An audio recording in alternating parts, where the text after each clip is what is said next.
What's up guys, it's Bobby and I'm back to talk to you about what I consider to be one of the most important products you can have in your home when it comes to electronics. It's not the smartphone, it's not the laptop, not the computer, it is the TV.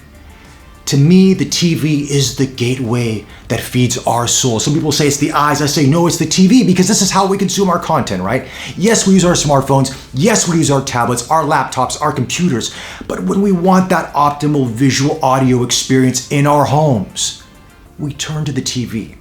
Anyway, Xiaomi sent me this TV a couple months back to test out. It's their brand new 75-inch TV. So I said, great, let's send it over. And I have been very impressed with it. Not without its faults, but I think this TV is something to take a look at. Anyway, here are my thoughts on the Xiaomi Mi TV Q1 75 on my wall. Let's talk about this bad boy.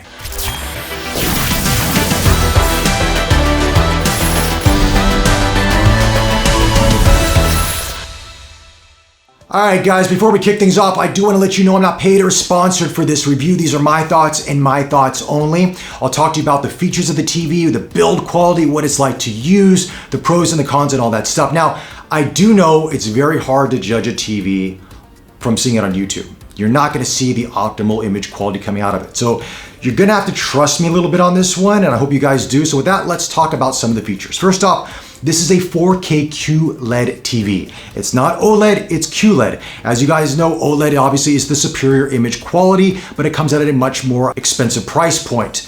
QLED offers a lot in terms of image quality, not as good as OLED, but it comes at a lot more affordable price point. So this is good for a lot of people out there that are on a budget or maybe want a secondary TV for their home or for their room or whatever it may be, okay? Now, this has 120 hertz motion smoothing to it. It's an HDR10 Plus display. You have Dolby Vision to this. You have access to Netflix and Disney Plus and Amazon and Google Assistant. It's an Android TV. Now, unlike other Xiaomi TVs in the past where they were coming from various different countries, depending on where you shop from, this is English-based, so you do not need some sort of plug-in for it. As soon as you take it out of the box, it's English ready, it's good to go. This is a major step up from Xiaomi. It is QLED technology, so it has improved, and it comes at a very good price point. I believe around in Singapore, it's going for around $2,499, plus there's some giveaways if I'm not mistaken, and Xiaomi always has promotions, so do check with your local store, check online if you're in the Singapore market or in other markets around the region for what that price is. Besides that, let's talk about the build quality. Now, this is not the thinnest TV out there. QLED TVs tend to be a little bit thicker, obviously because of the technology versus OLED. At its thinnest point, it's 4 centimeters thin, but it does bulge out towards the middle and the bottom of it. Of course, you have these speaker systems in the TV that do sound really good. I'll talk about that in just a bit, but also it's where all your ports are, your 3 HDMI ports, your USB 2.0 ports, your auxiliary inputs, all that stuff. So that is all here in this TV. And of course, it isn't the thinnest, but once you put it on the wall, you're not really going to notice much of a difference on it.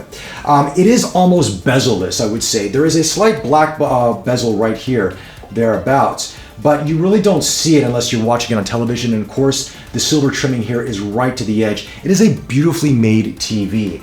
It's very nondescript. You actually just see the Xiaomi logo right here at the bottom of the TV. That is it, just as Mi.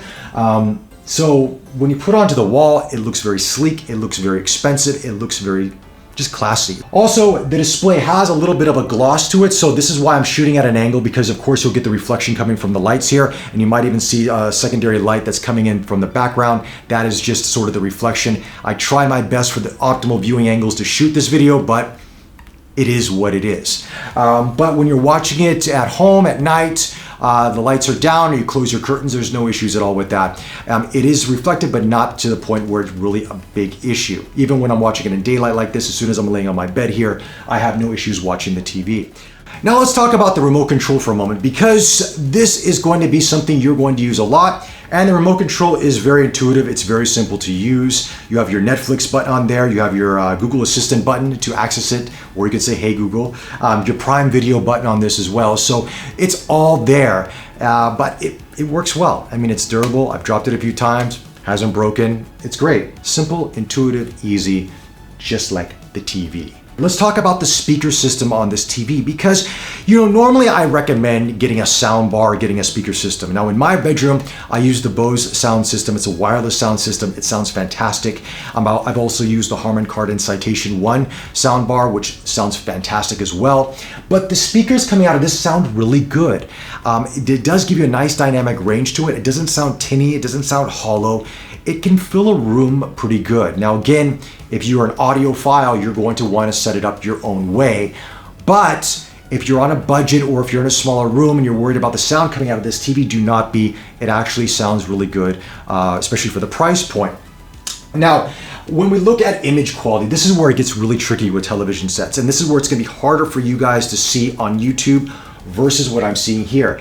The angles of view are actually really good. This one, if I go to the far left or the far right, I actually still see the image. It's very clear. I don't see any sort of distortion or any sort of color change. It pretty much stays consistent, which is a nice thing. Not like I watch my TV on the side. I usually sit right in the center. That's the optimal viewing angle. But if you're that kind of person that does, for whatever reason, you're setting up in your living room or your home and you're gonna have chairs on the side or the couch on the side, you don't need to worry about that. Also, in terms of colors, this is a very vibrant TV, and obviously you have a lot of different color gamuts that you can choose from. You can customize this as well.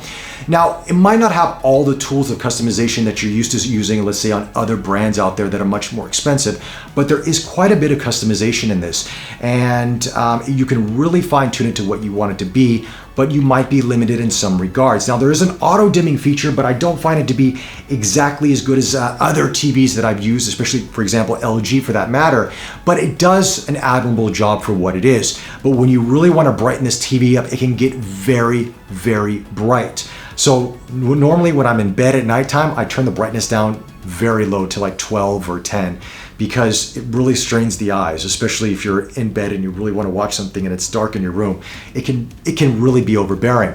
Now, this TV has 120 hertz motion smoothing to it. Now, this 120 hertz motion smoothing, there's an asterisk to this because it only applies to when watching content on Android TV. If it's Netflix or if it's YouTube or Disney Plus or whatever it is, whatever content you're streaming from Android TV. If you go into gaming, like I have the PS5 here, I cannot set it to 120 hertz. Now, for a lot of gamers out there, this might not be a big issue because, look, you're probably using your PC or using another device to game on, but if you want future-proofing, this might be something to take in consideration unless Xiaomi updates the TV. If they do, that would be fantastic, but it could be a hardware limitation. We just don't know yet. But in terms of watching videos or movies with that motion smoothing, personally for me, I turn it off, because it just makes everything look too video-y and too fake, and that's just not how I want to watch my television.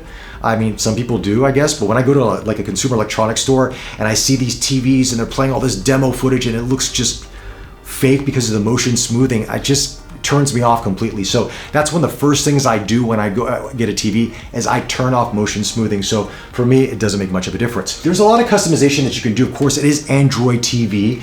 And so you can, of course, add a lot of different apps to this, and whatever the App Store has on Android, you can put onto this.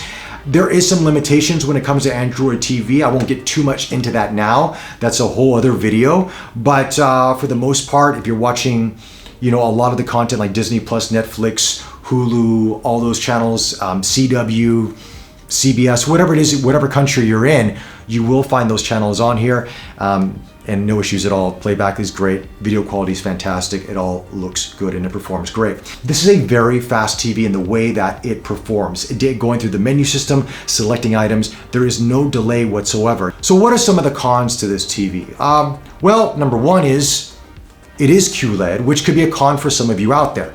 To me personally, it doesn't bother me so much. I've had OLED TVs in the past, and QLED, it still looks really good. And to be honest with you, unless you put two TVs next to each other, you're not going to notice much of a difference. That's my personal opinion. Yours may vary. If you're a videophile, you might be yelling at your computer or your smartphone when I'm saying this right now, but you really need to have two TVs next to each other, OLED and QLED, to see much of a difference. But once it's in your home, it looks great. Image quality is great. The colors are fantastic. There's no issues at all with it, in my personal opinion. However, that limitation on the 4K 120, especially when it comes to gaming, is a bit of a downside, because this was one thing that I was excited to play. You know, I was playing Spider-Man Miles Morales on PS5. I wanted to see the optimal image quality coming out of this, and unfortunately I was limited. I was trying to set it up, and I'm like, why isn't it allowing me to select this in the PS5? And then I come to find out that there's that limitation. So that's one of the hiccups for me on this TV. Okay, so my final thoughts on the Xiaomi Mi TV Q175. Is this a TV without its faults? No, no TV is, right? But for the price point, I think it's very impressive. Yes, I would have loved to see 4K 120, especially for gaming. Maybe this can come in a firmware update. Maybe it's a hardware issue. I don't know yet. I'm still waiting for final word from Xiaomi on this. But if you're not into gaming that much, you're just wanting to watch Netflix or Disney Plus or Hulu or Amazon Prime or whatever content provider that you want to watch, you know, your movies and TV shows from, it performs great.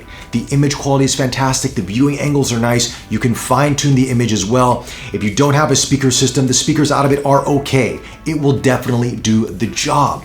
And it just looks really nice. I really like this TV, to be frank with you. I really do. So those are my thoughts on the Xiaomi Mi TV Q175. Let me know your thoughts in the comment section below though. Is this a TV that you're looking to pick up? Are you gonna pass on it? I would love to hear from you guys on this. Anyway, follow us on Facebook, subscribe to us on YouTube. Be safe out there, and I'll chat to you soon. Take care.